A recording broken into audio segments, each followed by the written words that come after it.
What's the meaning of burnt?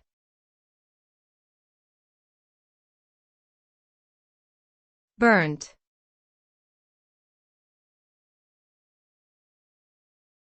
Burnt.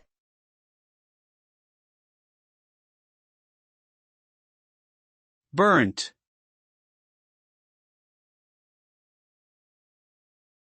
Burnt.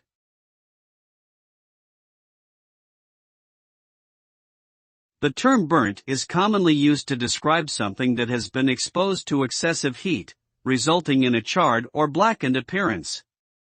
When something is burnt, it has typically undergone a chemical change due to the high temperature, which can alter its physical properties and often create an unpleasant odor.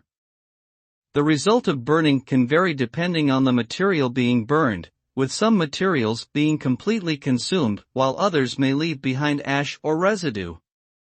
In general, burning can be a destructive and irreversible process, often causing damage and requiring extensive cleanup to restore the affected area.